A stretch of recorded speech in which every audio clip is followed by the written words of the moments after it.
Hemen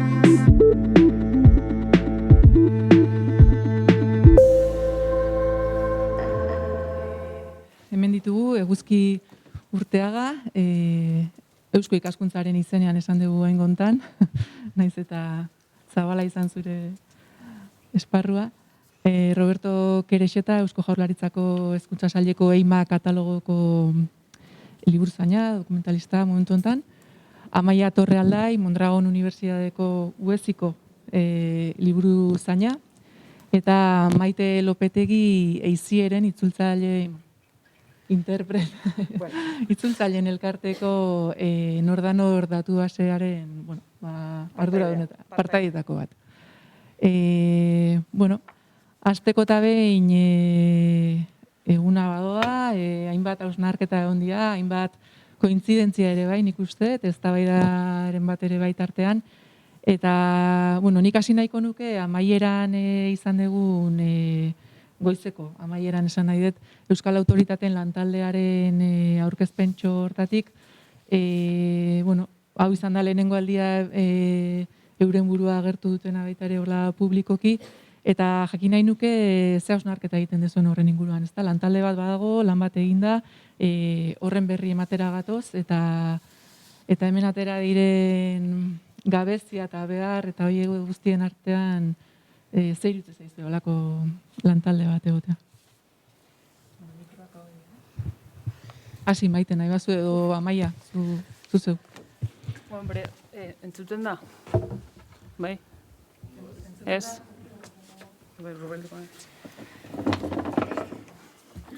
Orain? Ez? Kaixo?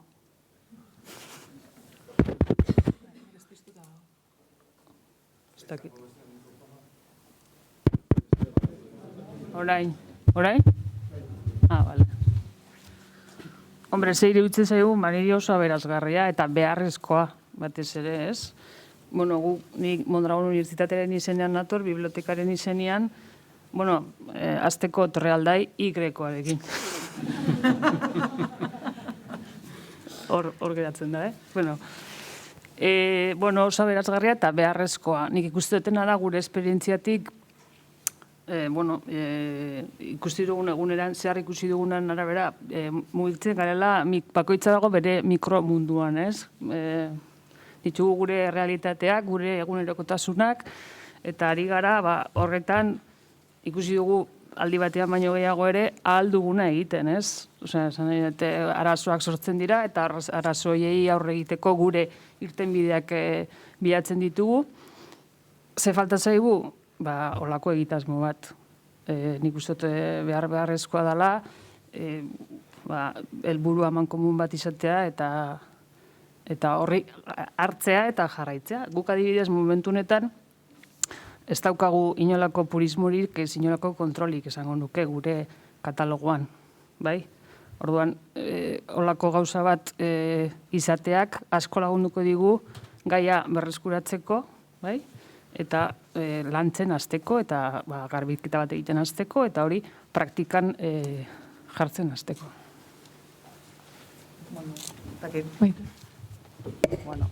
Igual pixka bat kontestuan edo testuingura emateko gurea da beste hainbat liburutegietan eta hainbat datu basoetatik osatuz, puzle bat bezala osatzen dugun datu base bat da. Nordanor, itzultzaileen eta itzulpenen datu basea dalako. Esan egot honekin, lehenengo eta behin, hemen zauden gehienon lanaz aprobetxatu iten gehala. Zuen lanak jaten du NDNek. Eta hortan ere, hori ez, eskerrak eman alde batetik, baina batez ere, hori ez, gabeziak oso nabarmenak egiten zaizkigu gure lanean ari garenean, ezta. Gu autoritate konsumitzailea gea, batez ere, guk etengabe ari gea, horren beharrean, guretzat ezinbestekoa da taldearen, jakin degunean egindala, ezinbestekoa dugu. Gure lanaren erdia horretaz eztabaidatzen pasatzen dugu. Orduan, hori kentzen badiguzue, benetan, izugarrizko mesedea eta izugarrizko aurrerapena egingo dugu, gaur Idoiak esaten zuen bezala, lan erdiak kentzen badiguzue, oso eskertuta egongo gea. Eta bide batez esan, pertsona izenen autoritate lantaldea dela, itzultzaileak ere autoritate gehala. Askotan ahaztu egiten diala katalogatzaileak itzultzailearen izena aipatzea. Askotan itzulpena dela ere esatea ere ahaztu egiten da. Gertatzen zaigu askotan gu joeten gehala bilatzera, eta zagola jakiterik lan bat itzulpena den ala ez den. Eta horretan ere denbora dexente ematen degula. Itzultzailean orden, horrek sortu zuen ere, gure datu basea egin behar da. Horregatik sortu behar izan genuen, hori erantzuten zuen, galdera horri erantzuten ziona, ez zegoelako inun bilduta, eta hori izan zen. Orduan, guretzat ez esango dizuet, hori izugarria dela zuen lan hori eta lan talde hori aurrera egitea, eta modu, iruditzen zaigu, gaur kontatu dizuena, printzipioz, ez da behiratu beharko dugu, baina gustatu zaiten egin dezuen enfokea, iruditzen zaite egokia guk ere hau bihartu genuen eredutzat, ez honen azalako, baizik eta momentu honetan gehiena biltzen zuelako, ez? Eta balioz dezakeelako pixka bat bideratzeko beste jende askoren lana, oraingoz hori. Lehen komentatu duzu, Iparraldeko Eusko Ikaskuntzako presidentzia naizela, baina horrez gain ere UPV-ko ikerlaria eta erakaslea, eta nire ikerketa hildoen artean daude hizkuntza politika eta kultur politika, ez? Eta orduan iruditzen zait Ipar Euskal Herriari dagokiona, zeren hor bakarra naiz Ipar Euskal Herrikoa, naiz eta ama ibartarra izan, testuingurua jartzea. Pixkat esplikatzea, zen ez dakitia jende guztiak oso argi daukan, hizkuntza politika alde batetik eta kultur politika beste aldetik, nundi datozen, ze ibilbide eduki duten, ze erakunde dauden, eta horrek bere biziko inportantzia dauka, liburutegi eta aipatzen dugun gaiaren erdigunean kokatzen baita. Alegia, bi politika publiko sektorialen erdigunean kokatzen da, eta politika publiko eta jatorri ezberdinak edukitzeak horrek ondorioak dauzka, batzuk onak eta beste batzuk ezain onak. Hizkuntza politikarekin hasiz, 1980 hamarkadan dauka jatorria, 1981an lehendabiziko inkesta soziolinguistikoa egiten da, Euskal Herri osoan eta baita Ipar Euskal Herrian, eta inkesta horretan bai hizkuntzaren ezagutza, erabilera, transmisioa eta hizkuntzarekiko jarrerak zehazten dira, eta 1983an egiten da Euskal Herria 2010 prospektiba lana. Zeinek zauzkan bi atal. Bata zen diagnostikoa eta bestea zen prospektiboa. Alegia, hortik eta 2010era, segun eta ze erabaki politiko hartuko ziren, horren araberako bilakaera ezagutuko zuen lurraldeak, eta bazegoen atal bat, Euskarari sagaratua zitzaiona. Horrek benetako kontzientzia hartze bat sortu zuen, alarma puntu bat ere sortu zuen, eta hortik landa eragile publikoak, eta baita ere gizarte zibil antolatuak erabaki zuten, bazken finean horri erantzun bat eman behar zitzaiola. Eta 80. hamarkada erditsutik landa, batez ere 1984 eta 1985 sortzen dira, erdi instituzioak deitzen direnak, Garapen Kontseilua eta Hautetxeen Kontseilua, eta binomio horren funtzioa izango da, gobernantza berri bat martxan jartzearena. Gobernantza berri horren oinarria da, eragile guztiak batzea eta modu bateratuan egitea bat errealitatearen diagnostiko partekatua. 2, helburua finkatzea epe ertainera, eta 3, ekintzak zehaztea helburu horiek bete ahal izateko. Eta gobernantza berri horrek denboren poderioz ahalbidetu du kontsensu oso zabalak lortu ahal izana, hori ikusi dugu adibidez, hizkuntzaren inguruan, baina baita ere lurraldearen instituzionalizazioaren edo bake prozesuan, non oso adostasun zabalak lortu diren, bai klase politikoan eta bai gizarte zibil antolatuan. 1987an azkarnoa hor egiten da lurralde antolaketa eta garapen eskema, zeinek atal bat hizkuntzari sagaratzen zion, eta hor proposamen zehatzak egiten dira. Eta gero, 3 urteko negoziaketa prozesu baten ostean, 2000. urtean, onartzen da Euskal Herria hitzarmen berezia. Zeinen lehen atala zen, preseski hizkuntza politikari sagaratua zitzaiona. Hori hizkuntza politikari dagokionez. Eta gero, badago beste elementu bat, importantea dena, eta da, hitzarmen berri horretan, lehen ekintza zen Hizkuntza Kontseiluaren sorrera, 2001, eta gero 2004an sortu zen, Euskararen erakunde publikoa, zeinen misioa izango zen, 2006tik landa, hizkuntza proiektu osatzearena, gaur egun indarrean dagona. Hasiera batean, hizkuntza politika hori 4 urterako zen, baina gaur egun oraindik ere indarrean dago, eta planteatzen den arazo nagusietariko bat da, geroztik aldaketa importanteak izan direla, aldaketa demografikoak adibidez. Ipar Euskal Herrian dagoen biztanleria hazi da ia 10 urtean. Eta biztanleri gehientsu hori, gehigarri hori, kanpotik datorrena da. Orduan, horrek erronkak planteatzen dizkio hizkuntza politikari. Beste elementu importante bat da, lurraldearen instituzionalizazioa. 2017an Euskal Elkargoa sortzen da. Eta Euskal Elkargoak pausoak emango ditu hizkuntza politikari dagokionez, bat hizkuntza politikaren eskumen hartuko du, 2 hizkuntza politikari sagratutako presupuestoa ondituko du, Euskararen erakunde publikoan besteak beste, eta 3 hizkuntza politika propio bat ere diseinatuko. Orduan, hori da hizkuntza politikari dagokionez. Azkar noa, orain kultur politikari dagokionez, Euskal Kultura erakundea sortzen da 1990 urtean, eta erakunde horrek barnebiltzen ditu bai instituzioak eta baita ere eragile kulturalak. Mundu artistikotik eta asoziatibotik datozenak, eta erakunde horrek bere ibilbidea jarraituko du, eta berrikitan onartu duen bere proiektuan badaude 3 ardatz zuzenean lotuta daudenak gai honi, bata da kultura politiketan euskal kulturaren integrazioa eta garapena laguntzea, bigarren puntua izango litzateke politika publikoak informatzea, publiko guztia barkatu informatzea eta sensibilizatzea, eta azkena estrategia digital bat garatzea. Eta orduan mundu digitalari dagokionez, horre ere lanketa berezi bat egitearena. Eta gero, euskal kultura erakundeak badauka proiektu bat, erabat gai honi lotua dagona, eta bilketa da. Lehen komentatua izan da, ez noa hori gehiago edo gehiegi garatzera, baina argi dagona da, liburutegi mediateketako langileak euskarara eta euskal kulturara sensibilizatu nahi dira, hurbildu nahi dira, eta hor hainbat lan egiten dira, eta formatu ezberdinak garatuz, izan daitezela mintzaldiak antolatuz, tailer praktikoak eginez, edo bisita gidatuak, eta bilketa hori bultzatzen dute mediatekak, Biblio 74 eta Euskal Kultur erakundeak.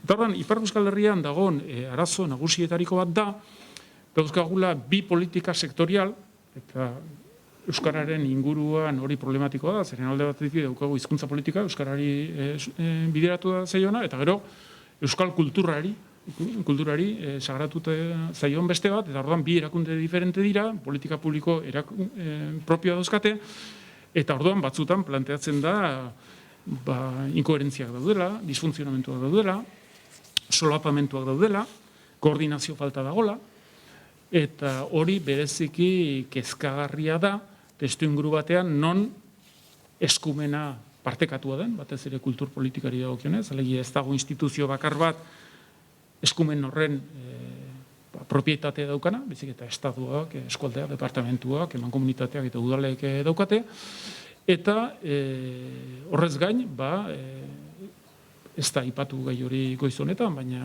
kontu presupuestario ere oso importantea da. Badakigu pandemiak zer nolako inpaktu eduki duen euskararen eremuan eta euskal kulturaren eremuan bereziki, eta geroz eta gehiago ikusten da, nola administrazio publikoak zorpetu diren behar izan batzuei aurre egin ahal izateko, baina iritsiko da momentu bat, non azken finean zor hori ordaindu beharko den. Eta Ipar Euskal Herrian dagoen debatea, eta Frantzia osoan, eta Europaan ere bai, da nork kitatuko duen zor hori. Eta horrek zer nolako inpaktu eduki dezaken presupuestoetan. Ipar Euskal Herrian, Euskal Elkargoan adibidez, dagon kezka da, ia lortuko duten kultura politikari sagratutako presupuesto mantentzea. Eta kezka da, ia hurrengo urteetan ez den murrizketarik egongo maila horretan. Eta orduan, horrek erabat baldintzatuko du, aipatzen dugun gai honetan, zer nolako baliabide ekonomiko eta humano izango diren. Kaixo. Bueno, ni pixkat puristagoa izango naiz, eta Prudenak esan duen bezala lehen, adibide bat naiz, izen deiturak eta, bueno, deiturak kasu honetan aldatu daitezkela. Lehen, bizitza erdia indek ere jeta, Q eta J-ekin, eta, bueno, badiaia 20-25 bat urte aldatu nula bizena. Eta gero lantaldearen tristura pixkat emateia, oaindikan hainbeste urte ondoren, oaindikan lantaldearen beharrak. Ni orain dela pare bat hilabete, jakinuan, aurten jakin dut lantaldean berri, eta aramatzaia 20 urtetik gora Jaurlaritzan lanean liburuzain o artxibozain bezala, eta, bueno, ez noan zalantzaik izan, izena emateko, eta, bueno, horrari gara lanean, eta esate pixka tristura emateiala, ze badia 20 bat urte edo, bueno, beste lantalde bat egintzan Euskaraz katalogatzeko araua finkatzeko, gero liburua bihurtu zen, badiu terminologia aldetikan eta nahiko adostasun zabala dagoela, eta bere garaian aipatu zen, autoridadean beste lantalde baten beharra, eta nidakiala behintzat, lantalde haura baetzan gauzatu, baina, diola, eta orain, pentsatze dut, etorkizune oparoa izango dula. Eta beste alde batetik pixka nahi nuen, EIMA katalogoan nahi nahi lanean, EIMA katalogoa 1982an sortu zen, akronimo bat da Euskarazko ikasmaterial gintza. Programa da, eta aipatu 3 adar ditula, ezaguren agian EIMako diru laguntza dira, Euskarazko ikasmateriala editatzeko imprimatua ekoizpen ediziorako, da urteetan ezagunena, gehien bat argitaletxe eta emate zaio Euskarako testugintza egiteko, gero dago orain beste modalitate bat deialdian ere Euskarako ikasmaterial digitala sortzeko, eta beste bat Euskarazko ikasmateriala sortzeko. Hori da alde bat, eta gero dago beste atal bat esango genuke dagoela, dago irakasle talde bat, iralekako irakasle talde bat, hizkuntza aldetikan onespena emate du da. Hau da, testoak editatu aurretikan, hizkuntza maila eta begiratzen da, aztertzen da, eta gero daude, alde bateko onespen linguistikoa jasotzen dute, gero dago onespen didaktiko bat ere, egiten da hori berritzegunetako bertako aholkulariak eta egiten dute, eta kasuan kasu onespen tekniko bat ere. Esan beharra dago, onespen horiek diela medio irakaskuntza materiala nik uste maila oso txukuna lortu duela, eta gero dago beste, aipatuko ditut, gero beste dago beste atal bat EIMA katalogoa dela, pixka berandua aipatuko dut, eta egontzian bi giltzarri bi momentu, alde batetikan EIMako estilo liburuak sortu ziren, 2004 eta 2014 artean, nik uste 9 estilo liburu argitaratu ziren, eta horietatik lehenengo ortotokografiakoa izan zen 2004an, garrantzitsuena gure kasuako da onomastika irizpidea dagoela estilo liburu bat. 2005an argitaratu zen, eta bertan, alde batetik 4 alor behizten dira, alde batetik toponimia, gero antroponimoak, gero bestelako onomastika eta artelanak edo. Eta guztira, 8.000 izenetatik gora, CD bat argitatuten, 8.000 izenetatik gora, eta horietatik 800.000 bat dira Euskal Herriko pertsona izenen, zerrenda dira.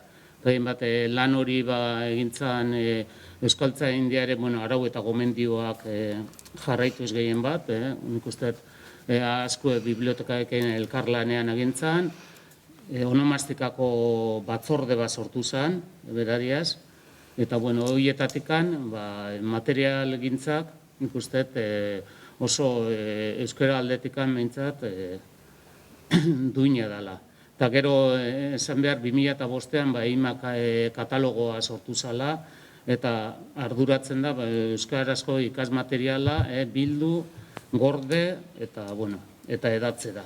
Hortan gabiltza esan, baldintzak oso danean bezala oso jende gutxi gabiltzala, autoridadetan eta katalogoan bertan ez da beste lehentasun batzuk egon dialako eta ontsa hasi gera pixkat taldean hasita eta autoridade batzuk aldatzen eta euskal grafiara eta zean, baina Eta hor adibidez, ja gaian sartuko naiz, horrari adibidez Euskal Autoridaden elkarteak hartu dituen irizpideak, Euskal Autoridaden lantaldea barkatu, hartu dituen irizpideak izen deiturak erabakitzeko garaian ze iruditzen zaizue edo jarraitze dituzue, babeste dituzue, ez dakit danantzat pentsatzen dut danok ibilizatelako, eta guzki beste ikuspegi batetik, baina horretan zabiltzatelako zuek ere, erabakitzen izenak, deiturak nola jarri, zuen datu basetan eta zuen...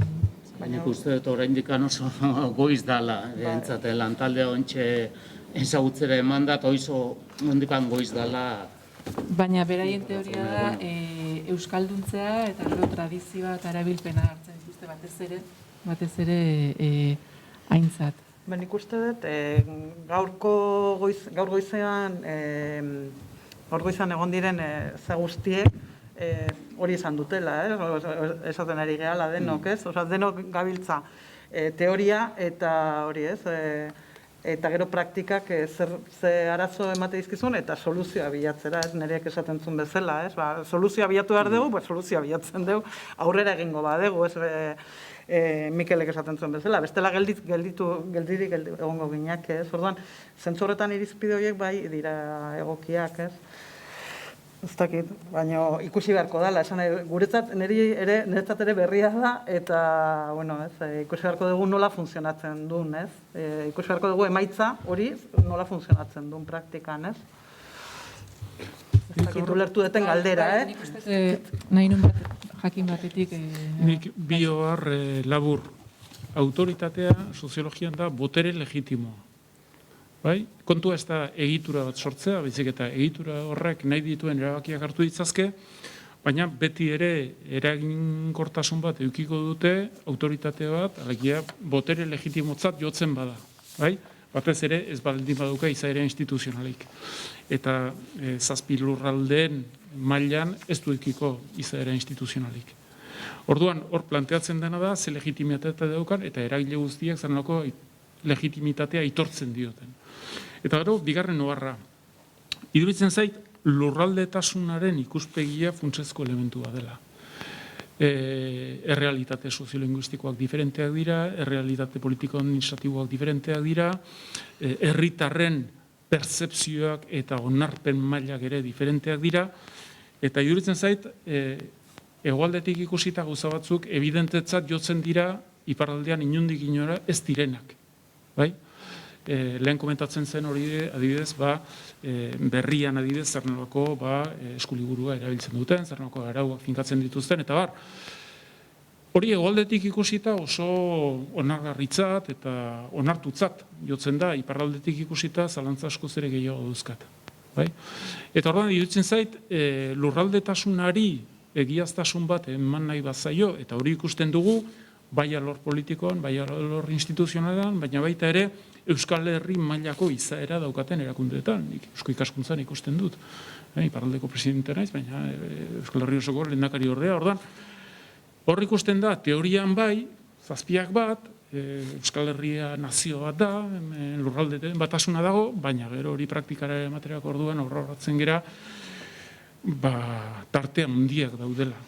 Eta maiz ikusten dudan arazoa edo arriskua da, hemengo enfokea, Euskal Herri osoko enfokea balitz bezala konsideratzea, eta nik ez du esaten enfokea eman komunik behar eztenik.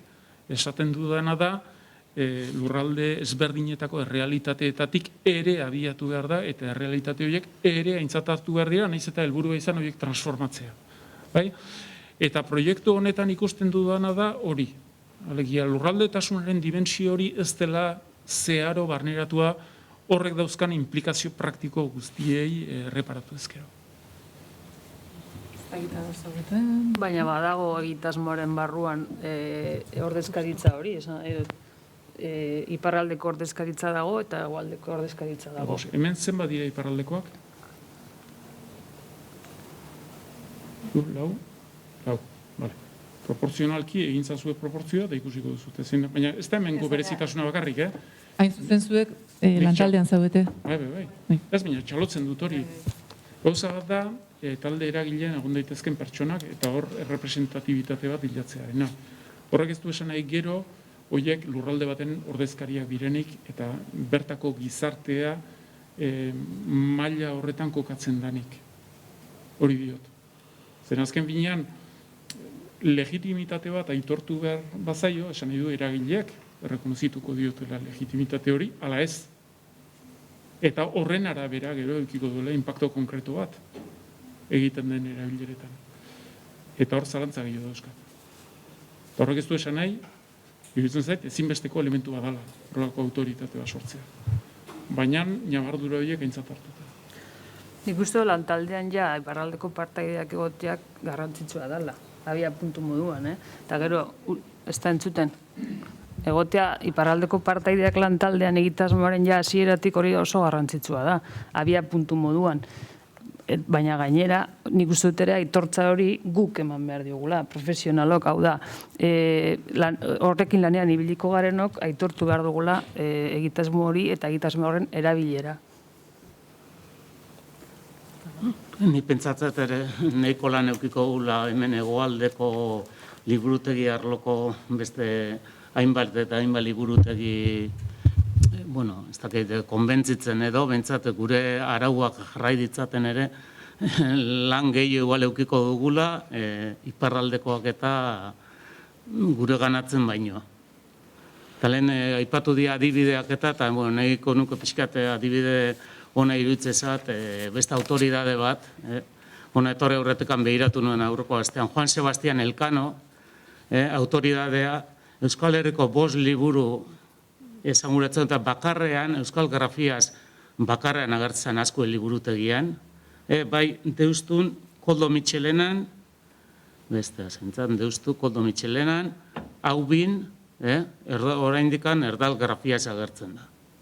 Eta egiten malin bauzute ere, liburutegi arlotikan kanpo ere begira, bai prentzan eta da paradigmitekoa. Euskal prentzan, Euskal Grafiaz, Erdal prentzan batzutan Euskal Grafiaz, beste batzutan Erdal Grafiaz oa indikan, eta da, kasu, eta nik uste, errez, gauzak erabakiak hartu ezkero, liburutegia arloan, oso denpora gutxian aldatzeko modua egongo litzakela. Adibide xumea bezala. Liburutegiak aipatu dituzunez, ez dakite, agian lantalde honek beste nolaiteko babes edo legitimitate gehiago izan dezan, bai gizarte mailan, beharko luke beste gizarte eragile batzuek ere bertan egotea gaiak ukitzen ditun gizarte eragile horiek. Lehen aipatzen nuen gobernantza berria. Martxan jarri zena Ipar Euskal Herrian 80. hamarkada erditsutik landa. Eta horren berezitasuna da instituzioak eta eragile sozialak modu partekatuan lan egin izana eremu ezberdinetan. Kulturari dagokion eremuan eta baita hizkuntza politikaren eremuan. Noski, horrek suposatzen du administrazio publikoak berak ere bere postura malgutu behar duela eta onartu behar duela modu adostuan eta konsensuatuan elaboratzen direla politika publikoak, implementatzen direla eta osatzen direla, implementatzen direla eta ebaluatzen direla. Bai? Horrek beste posizionamentu bat eskatzen du. Hego Euskal Herrian askoz ere instituzionalizazio maila altuagoa dago, baina gobernantza maila apalagoa. Eta orduan vertikaltasuna askoz ere handiagoa da, eta eragile sozialen eta instituzioen arteko elkarlan hori ez da modu eta termino berdinetan planteatzen. Orduan, zure erantzunari edo zure galderari erantzuna emanez, hor bi maila daude. Bata da, instituzionalak ez diren ze eragile mota uztartu daitezke, batu daitezke proiektu honetara, alik eta base sozial zabalena edukitzeko eta muskulo alik eta hundiena edukitzeko, eta bigarren galdera, lehenari lotua dagona da, ze puntutarainoko elkarlana lortu daiteke gizarte zibil antolatuko erakundeen eta administrazio publikoen artean. Eta iruditzen zait, nahi bada benetan eraginkorra izan eta eraginkorra izan denboran, elkarlan hori sustatzea eta aurrera ematea ezinbesteko elementua dela. Bestela, beti izango da euskorra, fragila, reversiblea maila batean ere. Hego Euskal Herrian gutxiago, instituzionalizazio hori dagolako, egitura daudelako, presupuesta daudelako, kapital humanoa dagolako, Ipar Euskal Herrian oskortasun handiagoa dago. Besteak beste, Euskarak adibidez, ez daukalako aitortza ofizialik, eta ikusi dugu berrikitan, Kontseilua Konstituzionalak zer nolako ebazpen hartu duen, irakaskuntza elebidunari dagokionez. Horrekin zesan nahi dut, azken finean instituzionalizazio maila hori apalagoa dagoenlarik, baina gobernantza maila altuagoa, hori ere eredugarria izan daitekela eta instituzioen eta gizarte zibil antolatuko eragileen arteko elkarlan hori niretzat funtsezko elementua dela. Nik ere uste dut funtsezkoa dela, eta gainea, sorteko geraz, hemen nik uste dut euskara liburutegi arlotikan aparte eraginkorrena, gure aliatu eraginkorrena, hemen egon direla hitz egiten, bai Wikipedia, o Berria, o Zuzaren Zubitegia, eta danok nik uste helbide berdinean, direzio berdinean, norabide berdinean goazela, eta nik uste entzun behar dutenak edo, presio pixkat egiten bada, lortuko dugula. Baina, nik uste erakunde publiko baten babesa beharko lukela. Aurrera eramateko, zan nahi dut, Eusko Jaurlaritzarekin harremanetan egonda, ez? Babes hori beharrezkoa da, egitasmoa aurrera eramateko. Eta lehen hitz egin du eguzkik aurrekontu kontua eta hauskortasun hori. Nik uste dut hemen ere ez gaudela oso egoera honean, batez ere gure lanbideari dagokionez, sektore pribatuan behintzat publikoan ez dakit, lantaldeak ez dira egonkorrak, mugikortasun pila bat dago, eta horrek normaltasun bide honetan ez du esertan laguntzen. Eta gara, pixka bat ahaztuta gaude, ez? Gure lanbidea pixka bat ahaztuta dago, eta bidea egin barko genduke ikustarazteko ere, ez? Horri uste dut, horri lotuta, gai presupuestarioa funtsezko elementua dela eta izango dela. Eta izango da gatazka gune segurazki urrengo hilabete eta urteetan. Are gehiago esango nuke, Hego Euskal Herrian presupuestarioki, naiz eta instituzioak egon, murrizketak egiteko tentazio handiago ere izan daiteke. Maiz, kultura ez delako termino berdinetan baloratzen eta ajuste variable bat alako. Bai? Ikusi da adibidez, pandemia garaian adibidez, kultur munduari eta euskal kultur munduari zer nolako laguntzak eskaini zaizkion. Eta artistak, hainbat elkarte, hainbat erakunde, ze puntutaraino fragilizatuak izan dire eta oso ahulduta aterako dira azken finean pandemia honetatik. Bai? Frantziako egoera eta Ipar Euskal Herrikoa diferentea da, alde batetik kultur ministeritza 1998az geroztik dagolako, kultur politika sendo bat eta estrukturatu bat egon delako, Malgoren garaian eta gero Txaklangen garaian ere hor estrukturazio bat egon zen, gero dezentralizazioa garatu zen, eta horrek esan nahi zuen lurralde kolektibitateek, legia udalek, mankomunitateek, eskualdek eta departamentuek gerozte eskumen gehiago eta protagonismo gehiago hartu dutela kulturgintzan, baina ikusten ari gera ere, pandemia honen garaian, ze puntutarainoko neurri murrizgarriak hartu diren, eta jada iragarri dute etorkizunari begira, gaur egun arte nagusitu den eredua, politika publiko terminotan, presupuestariotan, rekurso humanotan, sosten gaitza izan daitekela, epertainan. Eta orduan hor egon daiteke tentazio murrizketak egiteko. Oso bisibleak izango ez direnak, baina adibidez, prekarizazio maila handitzearena, adibidez, reposizio tasa ez bermatzearena, alegia pertsona jubilatu egiten direlarik, baiotariko batzuk ez ordezkatzearena, eta horrek eragingo du, azken finean, erakunde horiek eta gune horiek animatzen, biziarazten dituzten gizakiak, pertsonak, gerozta gutxiago izango direla, gerozta baliabide gutxiago eduki ditzazketela, eta horrek baldintzatu dezake azken finean beraien ahalmena berain jarduera aurrera emateko. Eta iruditzen zait hori epe motz ertainera kontuan hartzeko elementua dela. Ez dakit maite. Bai, ez, orentxe gutzi nazu. Panorama izugarri beltza jartzen duzu, eta baliteke ez.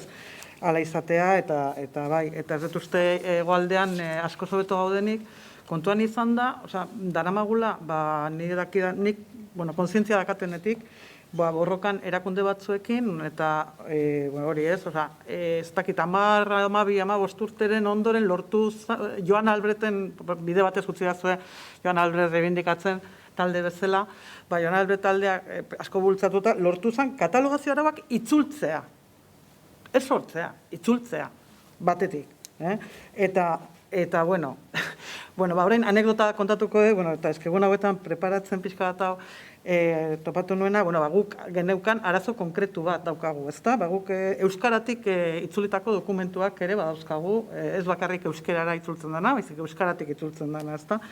Euskaratik itzultzen dan itzulitako dokumentuak, egon daitezke rusieraz, edo egon daitezke araberaz, eta horiek guk nolabait idatzi behar dugu, hori, registro hori idatzi behar dugu, bai. Karo, nire taldea konbentzitu nun,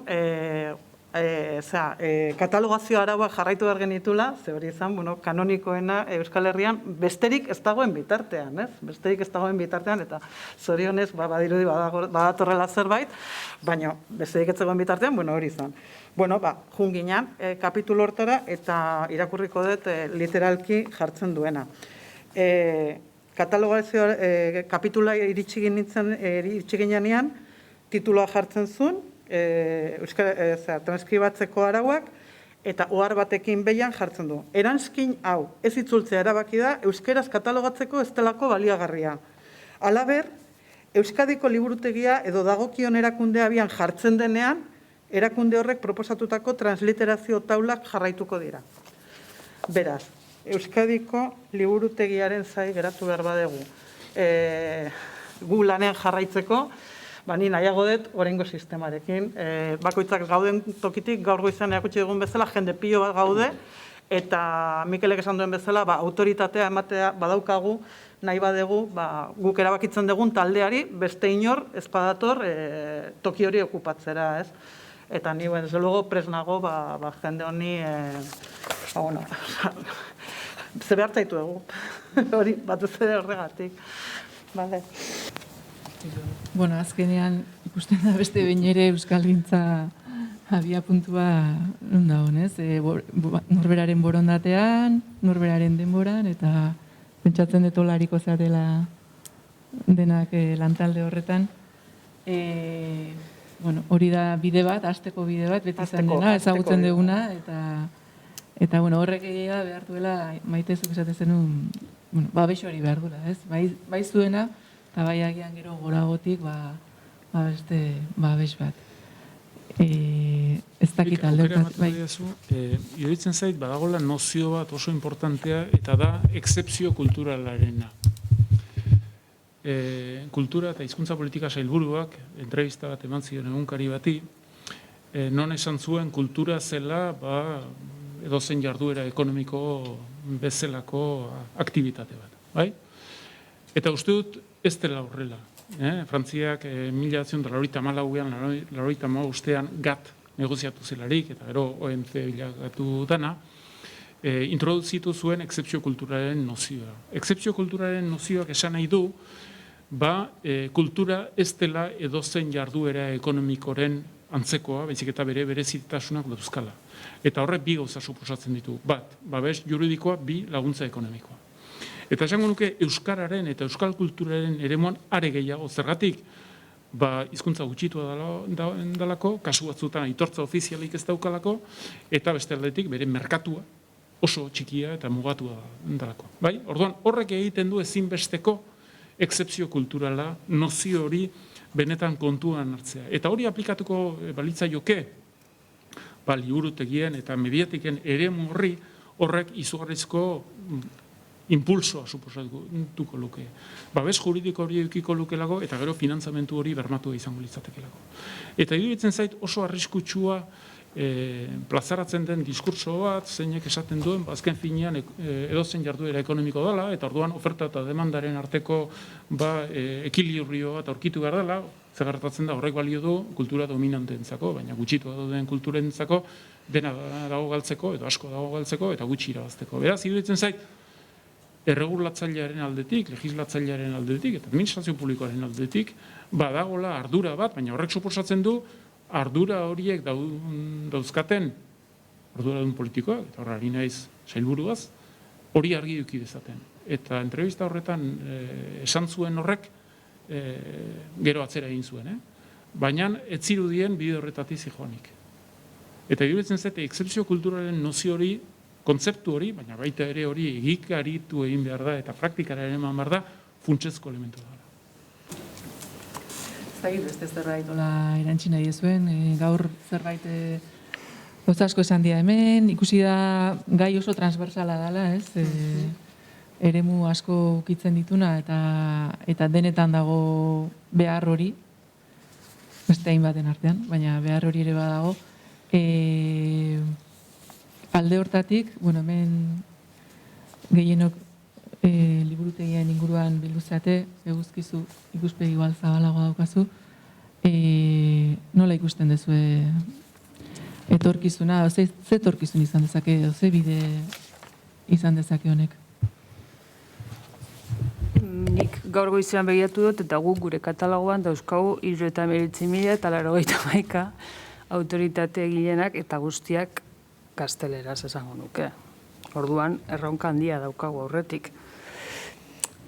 Claro, bueno, eredua izatea oso garrantzitsua da, baina hori ere praktikan jarri behar dugu, eta praktikan jarri beharko dugu gaurtik aurrera eta atzera begira ere. Orduan hor lan pila bat daukagu egiteko. Baina baita ere, badauzkagu beste plataforma berriak, katalogoak ez direnek, adibidez gu daukagu gure unibertsitateko biltegi instituzionala, ez? Eta hor bai, hasi garela autoritateak euskaraz jasotzen. Orduan, eredua izan da, hartuko diogu, helduko diogu, eta behintzat atzera begirako hori hor geratuko da momentuz, baina, bueno, egunen batean hartzeko asmoarekin, eta aurrera begirako hori gauza berrietan, hasi ja hori martxan jartzen. Eta...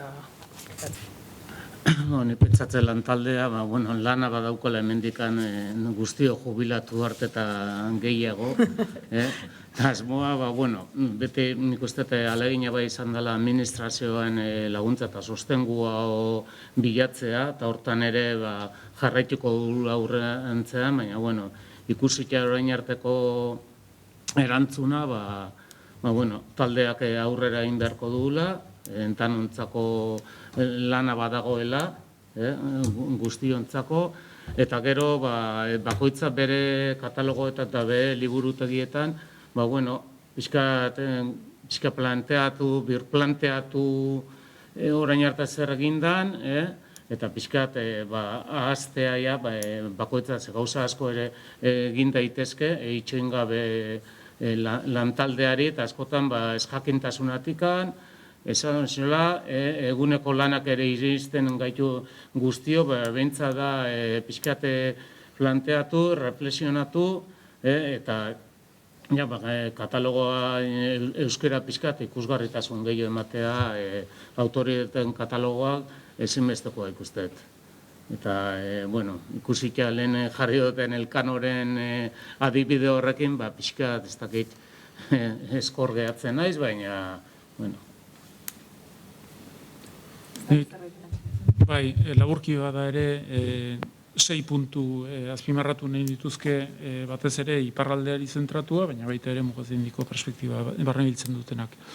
Etorkizuneko erronkei dagokiona. Iruditzen zait, lehenik eta behin, hizkuntza eta kultur politikak gehiago uztartzea ezinbesteko elementua dela, eta politika horiek diseinatzeko, implementatzeko eta ebaluatzen dituzten eragile horien arteko koordinazio ere hobetzea. Bigarrenik, irakurketa publikoa sustatu nahi duten politikek euskara gehiago barnebiltzea.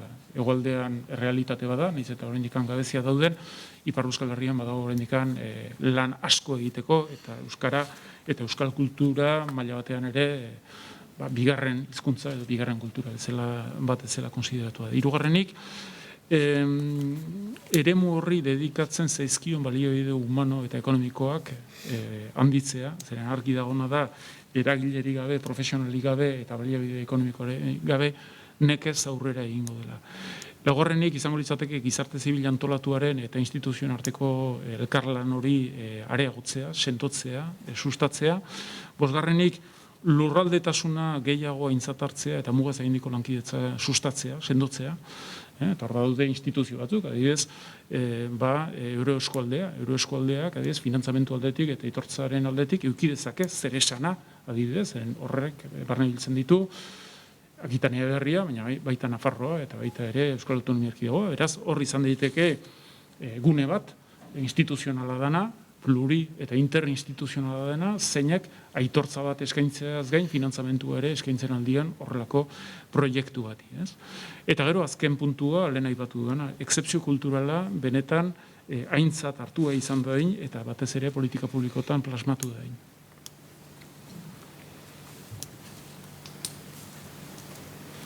Beste puntu bat, igual, gero zabalduko aukera zuek ere galderak egin nahi baituzue. Hola, azkena zuk Maite aipatu duzu Joan Albrecht, eta, bueno, burura etorri zait Euskadiko Liburutegi Nazionala, izango balitz, arazo honek beste bide bat, irtenbide bat izango lukela uste duzu? Nire ametxetan bai, baina ametxetan. Bai. Eta hori gabe? Hala ere aurrera egin daiteke? Nik uste hori gabe aurrera egiten nahi gehala. Ez da, hori egitate bada orain dela 20 urte, hemen lanean hainbeste gaude, gure lanean hasi ginean, ni behintzat, eta hemen aurpegi ezagun asko ikusten dut, lanean hasi ginean ja planteatu ginela euskararen ikuspegitik hasi egin behar genula. Eta bakoitzak hasieran igual banaka, eta gero ja elkar ezagutzen hasi ginean, da hitz egiten, ez dakit, niretzat hori ere bada realidadea, baina noski, ez dakit, ametsa hor dago, behar dugu aruntza, baina ezin dugu egon, ametsa betetzen ez delako hori lehen, hemen, goizan aipatu dana, ezin dugu eskuak gurutzatu, besoak gurutzatu, eta esan ez daukat babesik, ez daukat rekonozimenturik, ez daukat ezer, ez. Nik uste denok, hemen asko ezautzen dugu elkarrez, eta Euskal Herria txikia da, eta badakigula ez zertan nahi gehan. Orduan, ni uste, konplizidade hori aprobetxatu behar dugun faktore badala, ez. Eta noski, por supuesto, erakunde bat eukiko bagenu, baina ni hori da, ez, Roberto esan duen bezala, ja adin batera iritsi gea, eta urte asko dara magu, ni ez dut itxoin nahi. Hori da nire apustu. Zenbat urte dara magu itxoiten?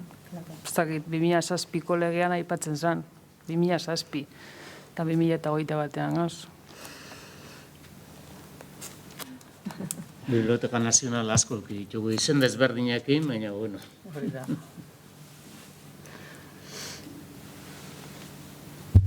Bueno, ez dakit mikroa zabalduko du, Prude. Baina ez dakit nolain, bera jetxi berko dut. Zegoitik erantzun. Bueno, ni saiatuko naiz gauza berri bat erantzten. Eta da niretzako importantea dena. Importantea da, adibidez, Frantziako Konstituzio Kontseiluak edo orain dela aste bat edo bi eman zuen ebazpen ospetsu horretan, ezta? Bi puntu ziren.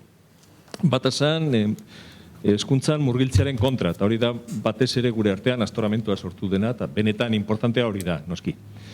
Baina, bazegoen bigarren bat, oso bitxia, eta nolabait esan da nik ulertu banuen ondo, esango ditazue bestela. Da, Frantzian, N letraren gainean zeinu diakritiko bat jartzea antikonstituzionala omen da. Alegia, errepublikarentzat ikusten da arrisku bat bezala, N letraren gainean, ipinia nahi izatea alako zeinu diakritiko bat, ezta? Eta esaten duzu, eta Frantziako Estatu Kontseilua horretaz arduratzen da. Frantzia, gainera ez Espainiaz. Espainian badakigu folkloriko batzu direla, baina Frantzia lurralde europear, en fin, serio bada, ez da. Bueno, honen atzean dagoena, nire ustez da guretzat gauza importante bat kontuan hartzekoa, eta horregatik aipatzen dute. Eta da, ortografia guri, ortografia sari naiz, hau da, nola idatzi, letrak, hitzak eta bar. Badauka izaera simboliko oso handia. Badu, de facto. Eta batez ere hitz batzutan, leku batzun izenak, persona batzunak eta bar, izaera simboliko oso handia du. Hori pisu handia da. Eta horrek problemak sortzen dizkigu. Problemak sortzen dizkigu nahi eta nahi ez. Ez da berdin, Espainian, idaztea, elkano, cés a la cas. Kas idazten baduzu, berdin da munduko argumentu historiko, filologiko, hizkuntzazkoak, berdin da. Zu taliban bat zara, punto. Pizka bat Frantzian bezala, N letraren zeinu diakroniko horrekin. Nik uste dut hori errealidade bat dela, asumitu behar duguna. Eta horrek eramaten gaitu bigarren puntu batera. Eta da, guk nahi genuken normalizazio normal bat, feminista gure artean ipini zuten modan kontzeptua, oso importantea da, kristalesko sabaia, ez da. Euskal grafiak, euskal kulturak badauka bere kristalesko sabaiak ere, eta hori da horietako bat. Hainbat letren grafia, ez daude prest onartzeko, ez frantsesek, ez espainolek. Eta euskaldun askok ere ez, noski.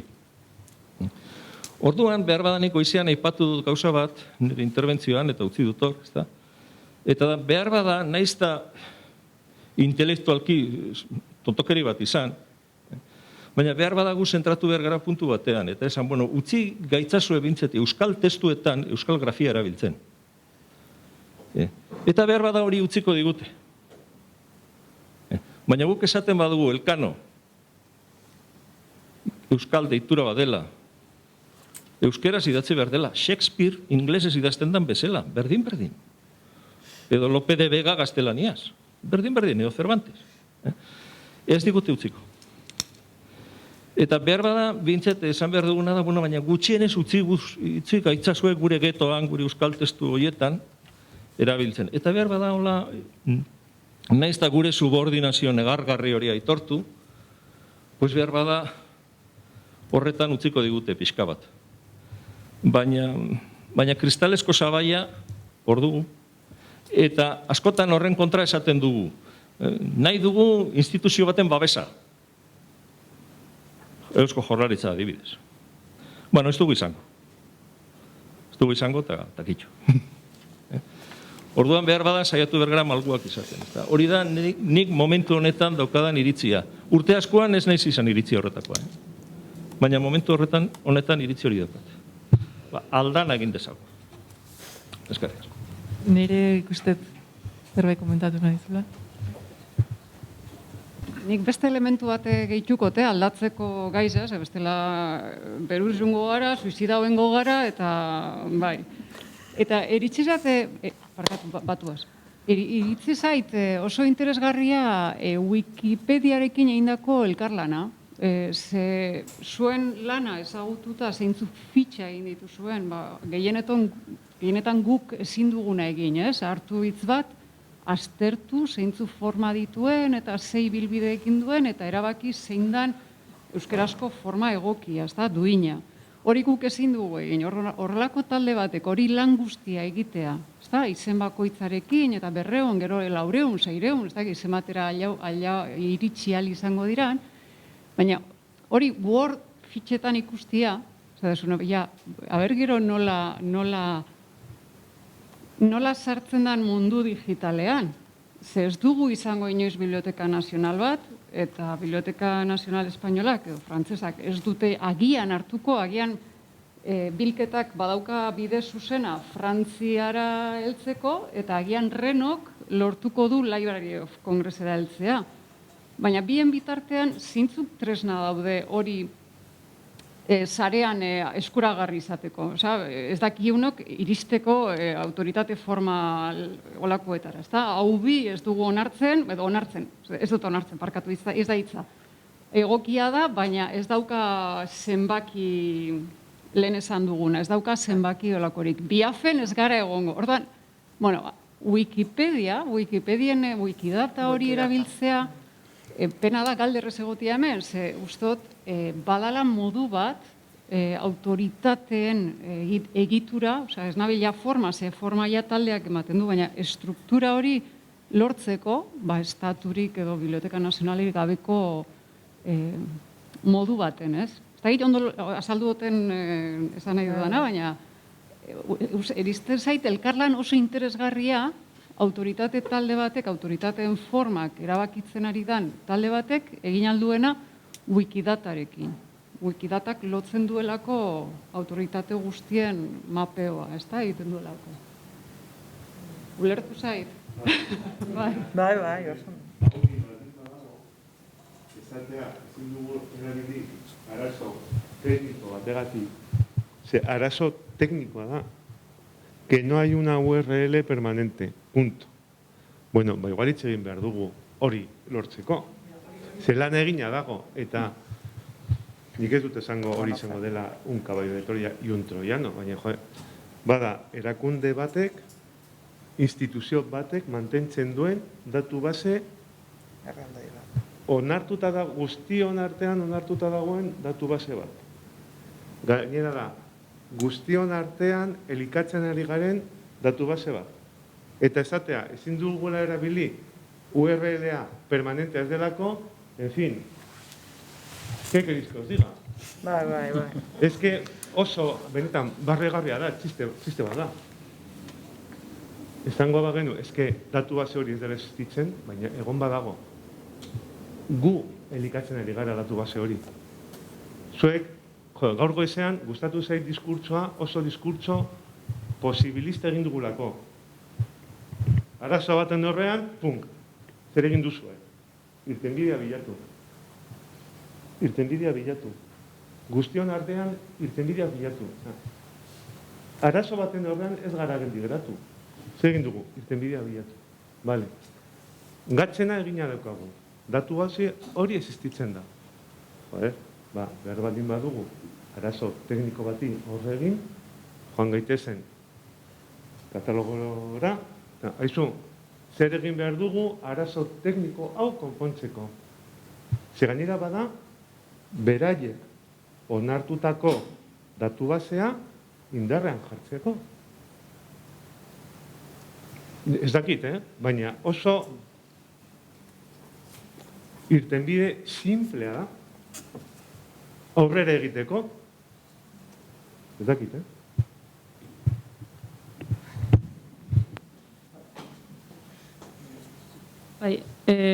Nik erran nahi, alde batetik ez nagola ados horrekin, ez dugu denek elikatzen hau bi, baizik eta 7 probintzietatik 3 bakarrik. Eta autoritaten katalogoa eta autoritaten zerrendaren arteko desberdintasuna preziski hori da. Autoritaten katalogoa beti sortzen dela dauden dokumentuen araberako autoritateetatik. Adibidez, armak ez du bere zerrendan jarriko egile horri buruz ezer ez daukan izen bat. Gero hor klik egin eta deusaterako ez dena. Aldiz, autoritaten zerrenda bat, bai da osoa eta Euskal Herri guztirako. Eta hori da sortu nahi duguna. Eta egia da, Wiki proiektuak aukera hori ematen digula, momentuz, baina, lantaldekidek aipatu duten bezala, tresna propio bat sortzea helburu dugu, ez? Tresna propio hori informazio iturri bateratua izanen dena, zerrenda osoa eta gero katalogo bakoitzak erabili ahal izango duena dituen dokumentuen arabera. Ez, Nafarroan agian baditugu dokumentu batzuk iparraldean ez daudenak, edo igual Zuberoan dagona Lapurdin ez dago, edo Araban ez dago, ordan zerrenda oso bat, autoritaten zerrenda sortzea hori da helburua. Eta momentuz Wiki proiektuaren bitartez lortzen ari gara, baina entitate propioa izango duen tresna bat sortzea helburu da galderrek erranduenangatik. Baita ere, eta zuk erraten duzunangatik, permalink hori sortzeko. Eta Wikipediatik erreferentziatu alizateko preziski tresna hortara.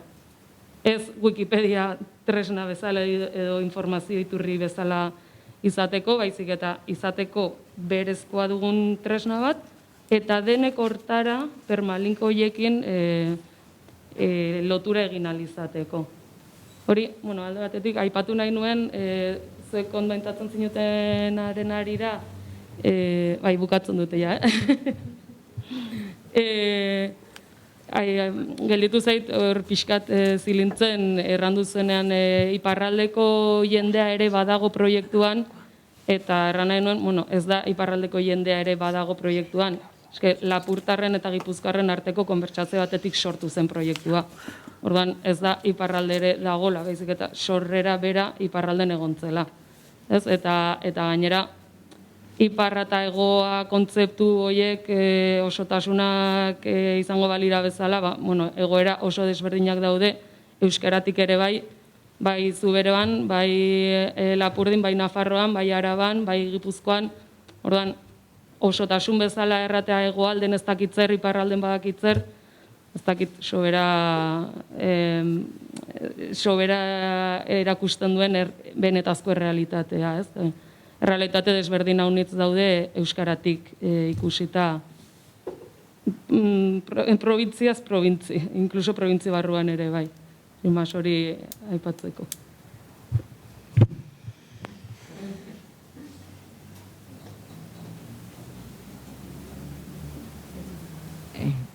Barkatu.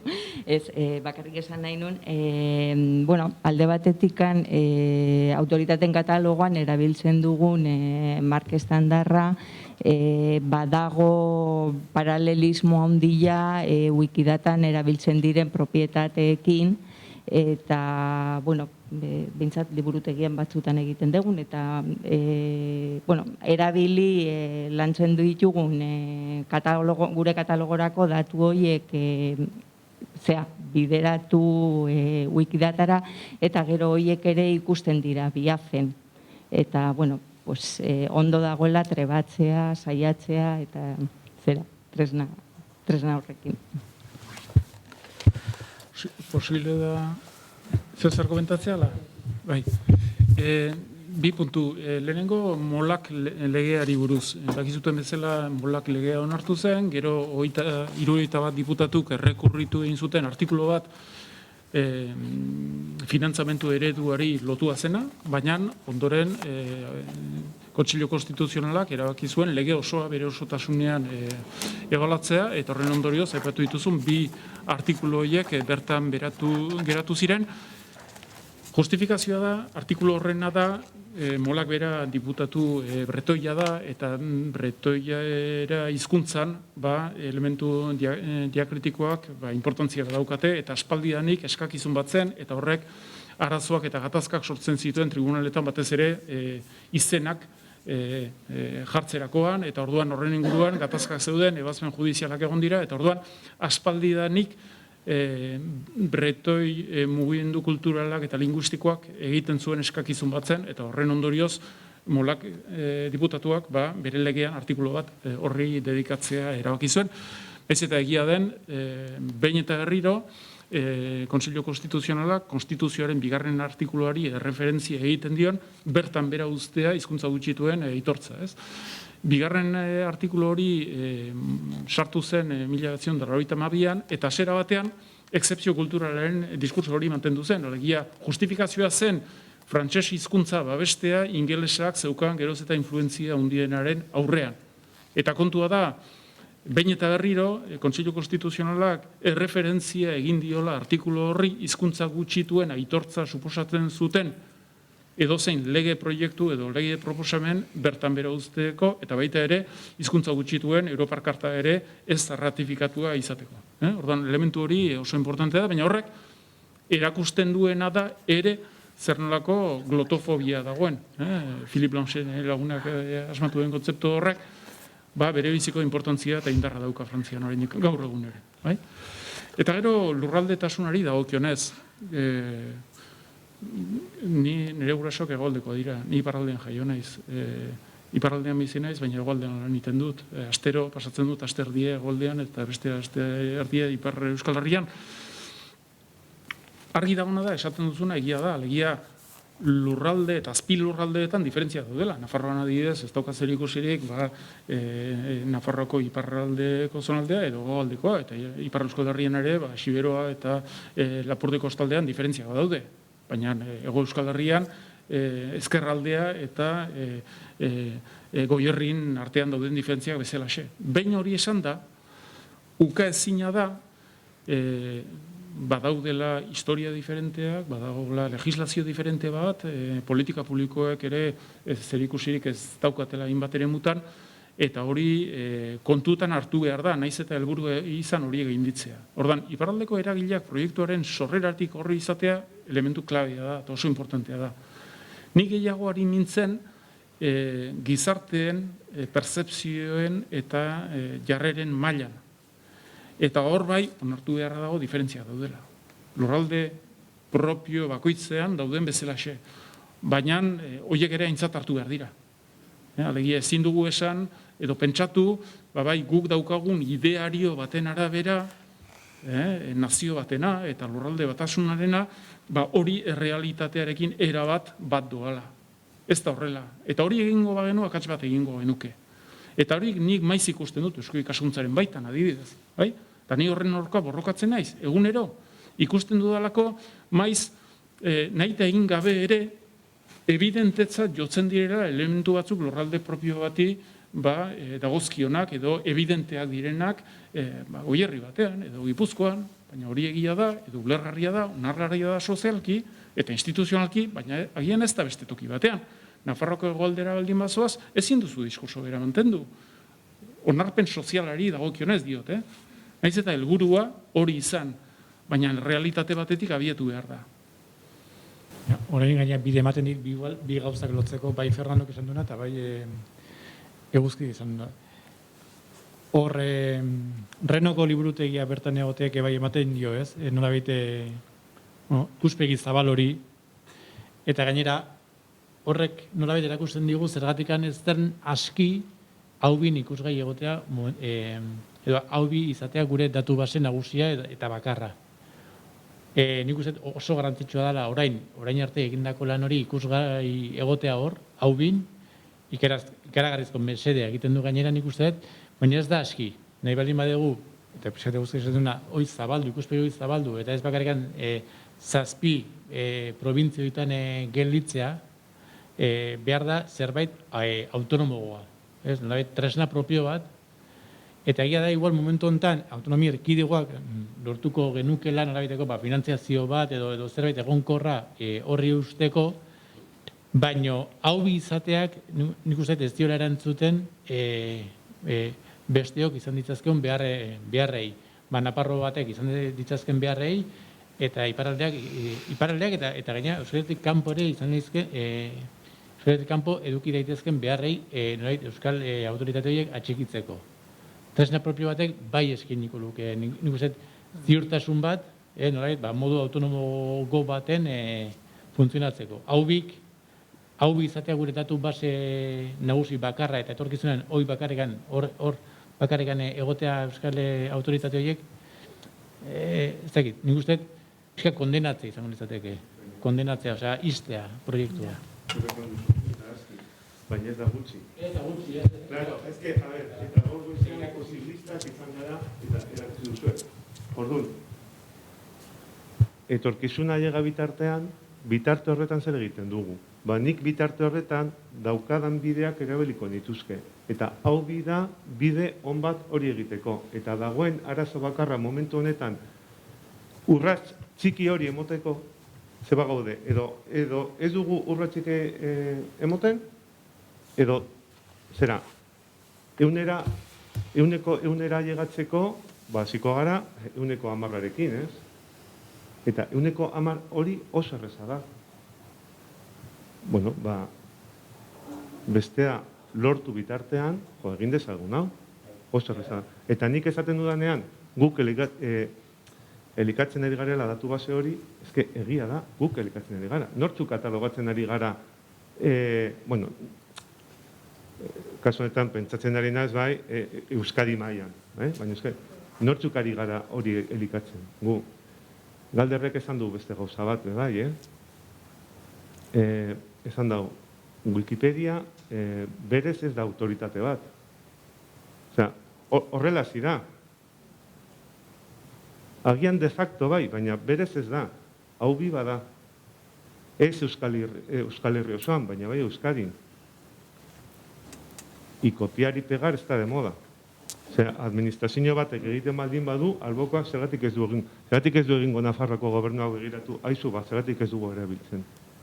Ikusita gainera, bueno, ez dakigu, momentuz ez, baina ez dakigu. Eta momentuz dakiguna da, zuen lan taldeak egindako lana, saietu zaretela, hau bin jartzen. Zer nahiago duzue, Word triste bat, edo hau bin egotea. Eta hau bi hori Wikimediaren bitartez Wikipediara ailega eta zabaldu. Nik hori erosiko nuke ja. Naiz eta ez den nire ametxako liburutegia edo proiektua, baina hori eta zero bitartean, eta git?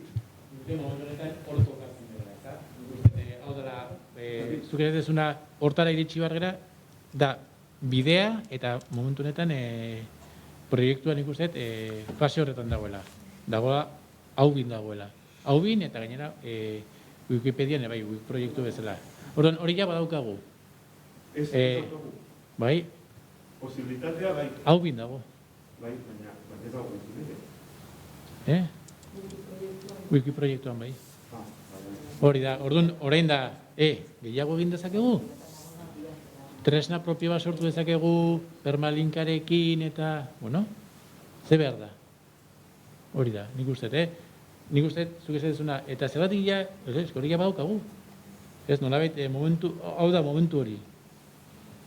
Hau bin gaude, wiki proiektua eginda, ostras, proiektuak indar hartzen du, iritsi gaitezke tresna propio bat izatera, zabaltzera, Renoko liburutegiarekin elkarkidetza hori eta proiektuan sartzeak begira ze proiektzio eman dion. Osea, Library of Congressek agian, eta oso ziurra da, eta oso badirudi egingarria dela, hartu ditzazke autoritate horiek. Karagarria da. Agian, BNF-ek ere bai, uste, nolabait bidea errezten dula hori egiteko, eta agian Espainiako liburutegi nazionalak bai aukera ematen du, zenet? Bai. Bai. Bai. Etorkizunean zer, hori da, ez da, igual nik ikusten duten, Uste, ja badaukagu hori. Zuk esaten duzun hori nik uste ja errealitatea bada. Galderrek esan duen moduan, ez dago. Egon, aukera badago, baina dago. Patadana, zuk esaten duzuna pauso txiki badela, nik uste ez dela pauso txikia. Wikidata da. Teknikoki, uste... Wikidata da klabea, ez Wikipedia, Horregatik hau bi ez da nahikoa. Da, bidearen zati bat, baina ez da nahikoa. Zuk ez, igual, pauso txiki bat, ez? Pauso txiki bat da, hau biri jartzea permalink bat. Uste ez dela inerreza. Hor, arazo tekniko ondia omen dago. Pauso txiki bat da, baina arazo tekniko ondi bat dago batzen. Neri gustatzen ari zait hemen ateratzen nahi dian nahin bat idea, esan nahi dut, azken batean edukiaren lana lantaldeak egin du, baina gero egia da, hankamotz dagoela alde teknikotik, ez? Eta hombre, idea polit bat da, zergatik, ez? Eta hemen, bueno, besterik, kontrakorik esaten ez duen bitartean, pues, hauxe da, ez? Bada, aukera bat, eta problema ez da Wikipedian egotea da, ez da Wikidata. Wikidata ezakit inoiz probatu dezuen fitxa bat egiten, la hostia da, Ematen du kriston denbora, pila hori edukiz hornitzea. Edukia, ja, baldin badago, hori ekartzea, ez da inbestekoa. Iruditzen zaila, lan erdia, lehen esan dudan bezala, lan erdia egina dago. Problema teknikoa, pues, Hortarako informatikariak eta Galder, eta ze ondo gaur hemen Galder egon izana, benetan niretzat. Bueno, erran nahi dut ere, lantaldean tresna propioa izatearen afera ere landu dugula, enpresa batekin proposamen bat ere daukagula, baina momentu ziritxe gara hortaraino. Eta gero segituko dugula lantzen, baina orain jardunaldi hauek prestatzen ere inbertitu dugu denbora dexente, eta autoritateak egiten ez hainbertzez, azkenean gara garenak, eta ez dugu denerako ematen, ez? Orduan, bai erran dugu, orain tarte batean dedikatuko garela autoritateak onartzera. Azkenean hori da pixkat proiektuaren funtsa, baina, tresna propioa izatearen bidea ere erdi landuta daukagula ere bai, gero finantziatu behar da, hori guztia, eta ikusi behar da nondik jaso diru hoi, baita guzkik aipatzen zuen Euskal Elkargo, Euroeskualdea, Euroeskualdea izaten aldela bide, hortarako hor bai biltzen da proiektuak barne biltzen duen lurraldetasun guztia, ez? Eta gehiago inkluso Akitania oso hartzen baitu.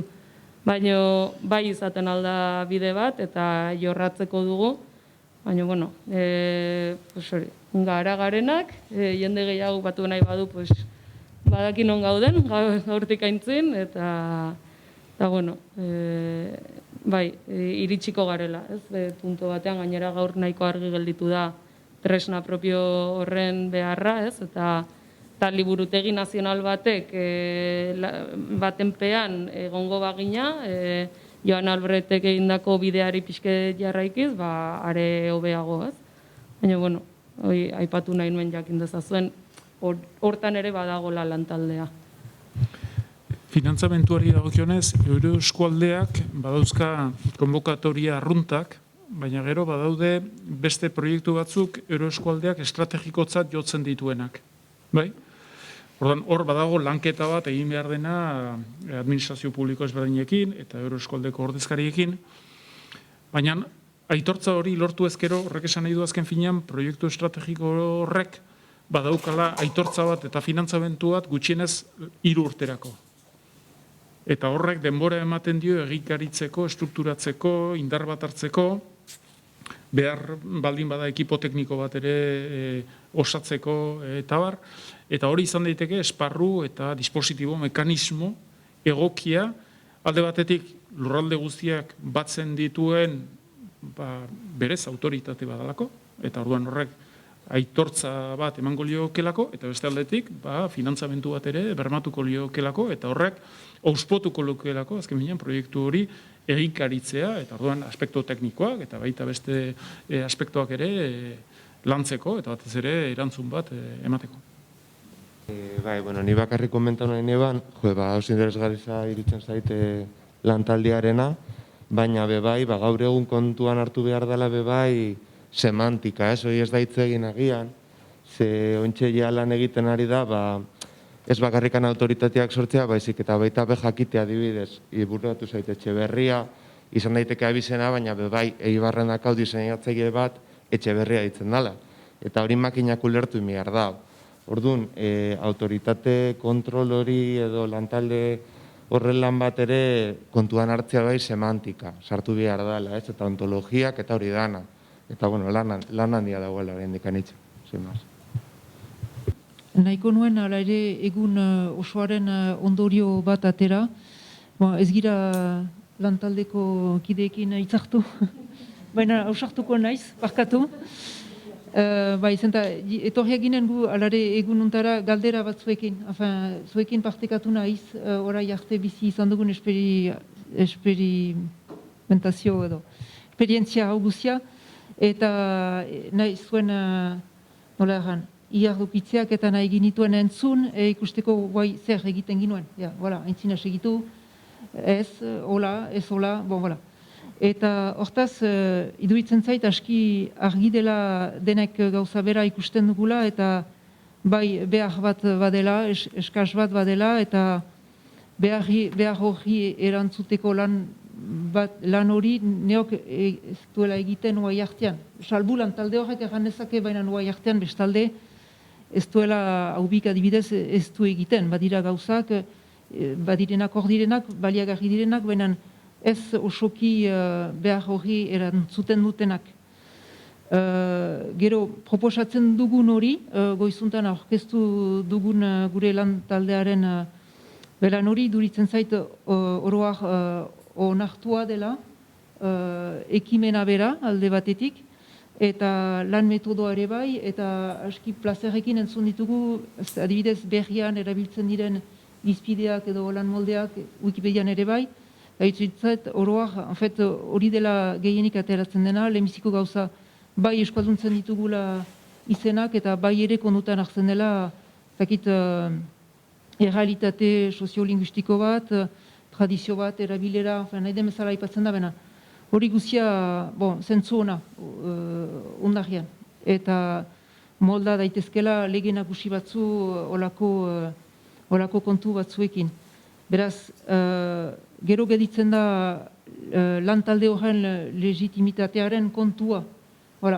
Ea pertsona onak giren eta manera hortan izan behar den eta gauza nagusia, ea lan horren emaitza erreferentzia bezala hartua izanen den. Eta denen partez, zenta ez parima dute denek ontzat hartzen lan hori, undarren ez da autoritatea sortzen duguna. Da oino lan gehigarri bat, beste eri oino pilatzen dena, ez da hori ere nahi duguna. Beraz hori, ez dugu osokimen peratzen, benen kontsidera genezake gaur egun hemen direnek hasteko, iduriz, ontzat hartzen duzuela eta ere maiten ari dugun proiektu hori, eta behin hori publiko izanen delaik, bai zuen katalogoetan, tresnetan erabiliko duzuela.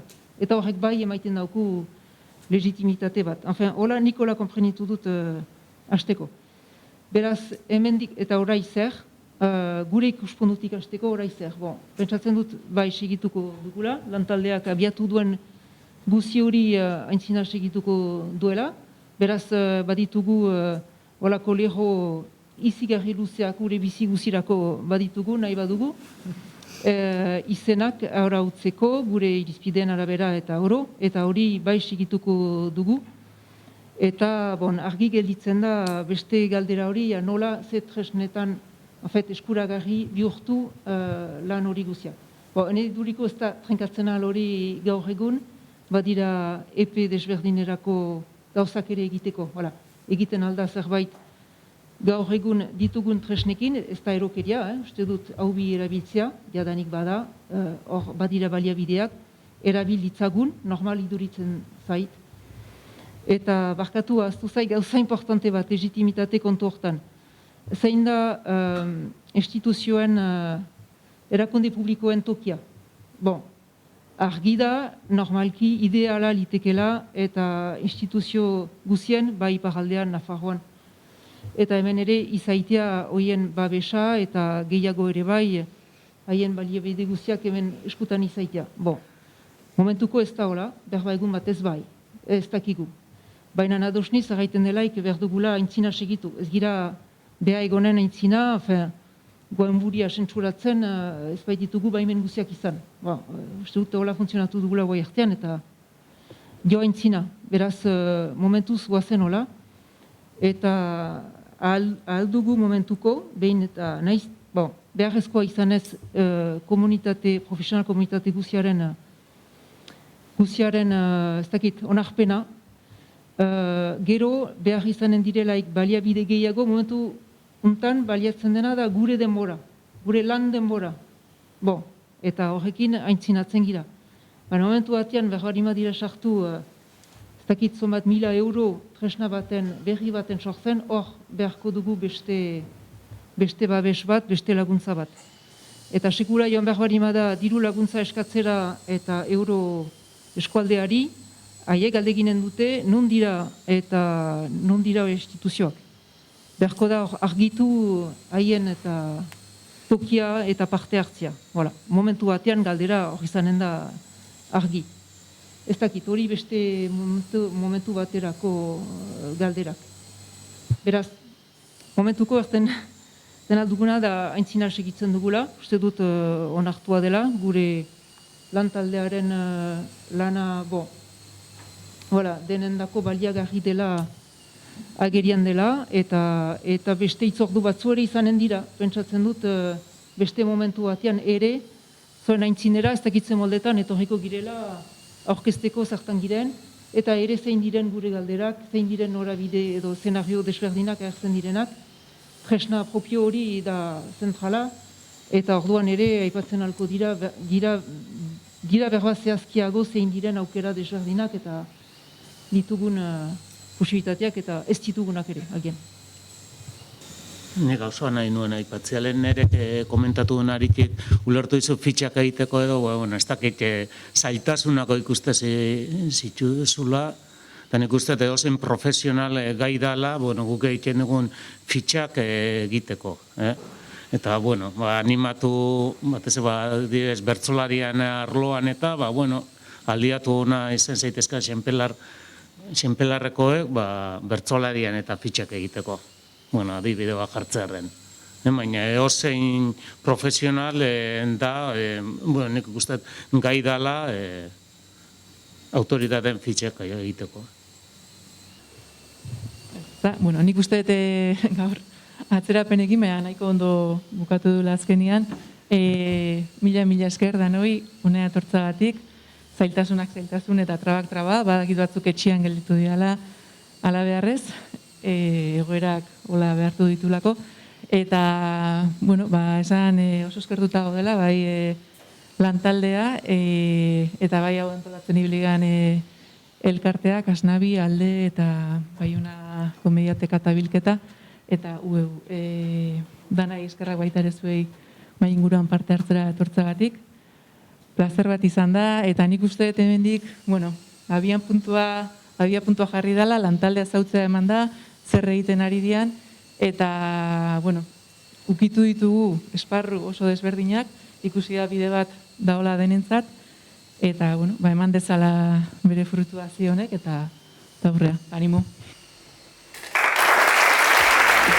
Thank you.